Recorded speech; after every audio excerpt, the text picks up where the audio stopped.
Welcome to Sai simple சமையல். இன்றைக்கி நம்ம பாதுஷா எப்படி பண்ணுறதுன்னு பார்க்கலாம்.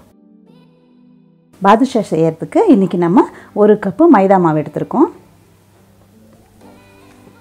1 சிட்டிகை உப்பு, 1/2 spoon baking powder, 1 table spoon நெய். இது எல்லாத்தையும் சேர்த்து நல்லா மிக்ஸ் பண்ணிக்கலாம். மாவு கூட இது எல்லாத்தையும் நல்லா கலந்து விட்டுக்கோங்க.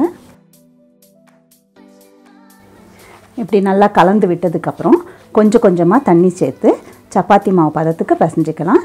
ஆனால் இது அழுத்தம் கொடுக்கக்கூடாது. இப்படி சும்மா ஜஸ்ட் நம்ம கலந்து விட தான் பார்க்கணும், அழுத்தி பிசையவே கூடாது.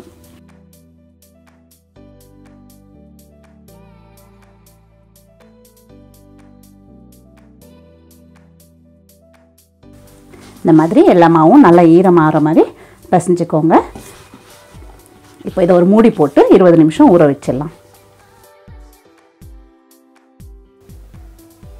மாவு ஊறுற நேரத்தில் நம்ம சர்க்கரை பாகு ரெடி பண்ணிடலாம். 1 கப்பு மைதா மாவுக்கு 3/4 கப்பு சர்க்கரை எடுத்துக்கோங்க. 1/2 கப்லேருந்து 3/4 கப்பு. உங்களுக்கு இனிப்பு கம்மியாக பிடிக்கும்னா கொஞ்சம் குறைச்சி கூட எடுத்துக்கலாம். நான் இன்றைக்கி 3/4 கப்பு சர்க்கரை எடுத்திருக்கேன். எவ்வளோ சர்க்கரை எடுக்கிறோமோ அதில் பாதி பங்கு தண்ணி எடுத்துக்கணும். அதாவது 1/2 கப்புக்கு கொஞ்சம் கம்மியாக இன்றைக்கி நான் தண்ணி எடுத்திருக்கேன். இது ரெண்டுத்தையும் சேர்த்து இப்போ நம்ம பாகு ரெடி பண்ணிடலாம்.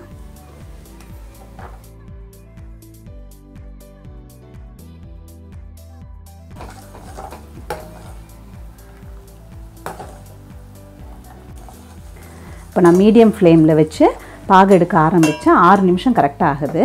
இப்போ பாகு நல்ல பதத்துக்கு வந்துடுச்சு. அதை நம்ம எப்படி செக் பண்ணுறதுன்னு சொல்கிறேன் பாருங்கள். இப்படி நம்ம எடுத்து ஊற்றும்போது லாஸ்ட்டு ட்ராப் ஊற்றும்போது ஒரு அந்த ஸ்ட்ரிங்கு பார்த்திங்களா, எப்படி சட்டுன்னு விழுந்துடாமல் ஒரு ஸ்ட்ரிங்கோடு அப்படி விழணும். அந்த மாதிரி பதம் வந்ததும் இப்போ நீங்கள் ஸ்டவ் ஆஃப் பண்ணிடலாம். இப்போ இது கூட கொஞ்சம் ஏலக்காய் தூள் சேர்த்துக்கலாம்.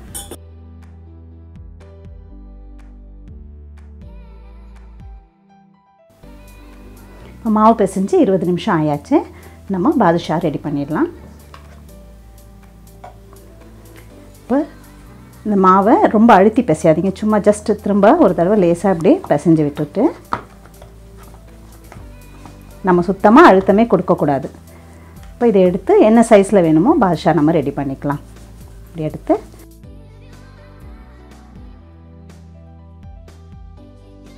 இப்படி உருட்டிக்கோங்க. உருட்டிட்டு லேசாக இப்படி அழுத்தி விடுங்க.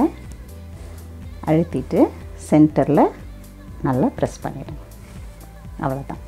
இந்த மாதிரி நம்ம எல்லா மாவையும் ரெடி பண்ணி வச்சுக்கலாம். இந்த ஓரம் வந்து குண்டாக தான் இருக்கணும், ஒல்லியாக எல்லாம் ஆகக்கூடாது. நடுவில் மட்டும் இப்படி ப்ரெஸ் பண்ணிக்கோங்க. இப்போ எல்லா மாவையும் இந்த மாதிரி ரெடி பண்ணி வச்சுக்கலாம். நம்ம 1 கப்பு மாவில் நமக்கு 9 பாதுஷா வந்திருக்கு. இப்போது பாதுஷா பொரிச்சு எடுக்கிறதுக்காக ஸ்டவ்வில் கடாயில் எண்ணெய் வச்சிடலாம். எண்ணெய் லேசாக சூடானால் போதும். இந்த மாதிரி நம்ம கொஞ்சம் மாவு போட்டோம்னா பபிள்ஸ் வருது பாருங்கள். இந்த அளவுக்கு லேசாக சூடானால் போதும், ரொம்ப சூடாகக்கூடாது. இப்போ ஸ்டவ்வை லோ ஃப்ளேமில் வச்சுக்கோங்க. வச்சுட்டு இந்த பாதுஷாவை ஒன்று ஒன்றா அதில் சேர்த்துடலாம். ஒரு பேட்சில் எத்தனை போட முடியுதோ அத்தனை போட்டுக்கோங்க. ஏன்னா இது பொரிச்சு எடுக்கிறதுக்கு ரொம்ப நேரம் ஆகும். கிட்டத்தட்ட 12லேருந்து 15 நிமிஷம் ஆகும். அதனால் மேக்ஸிமம் போட முடிஞ்ச அளவு போட்டுருங்க. போட்டுட்டு இப்போது தானே அது எழும்பி மேலே வரும். அது வரைக்கும் அதை டிஸ்டர்ப் பண்ணாதீங்க. பாருங்கள், பாதுஷா ஒன்று ஒன்றா ஃப்ளோட் ஆக ஆரம்பிக்குது. இந்த மாதிரி எல்லாமே எழும்பி வரட்டும், அது வரைக்கும் வெயிட் பண்ணலாம்.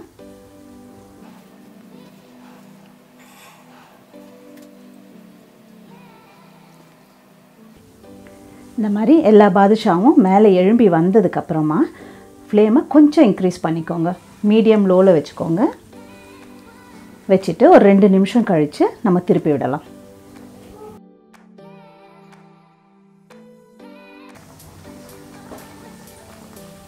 இப்போ 2 நிமிஷம் ஆயாச்சு. ஒன்று ஒன்றா லேசாக திருப்பி விடுங்க. இந்த மாதிரி பொறுமையாக திருப்பி விடுங்க.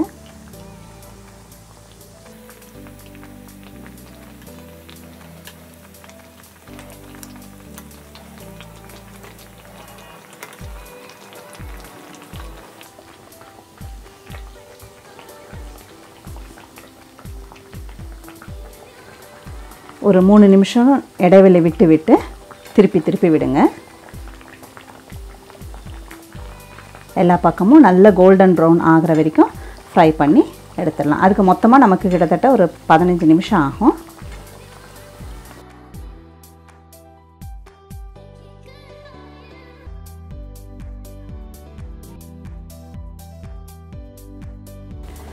இப்போ பாருங்கள் 15 நிமிஷத்துக்கிட்ட நம்ம பொரிச்சுட்டு இருந்தோம். கலர்லாம் நல்லா பாருங்கள் கோல்டன் ப்ரௌனாக மாறிடுச்சு. இந்த ஸ்டேஜில் எடுத்துடலாம். பாதுஷாலாம் எண்ணெய் கடாயிலேருந்து எடுத்து டைரெக்டாக அப்படியே நம்ம ரெடி பண்ணி வச்சுருக்க சிரப்பில் சேர்த்துருங்க.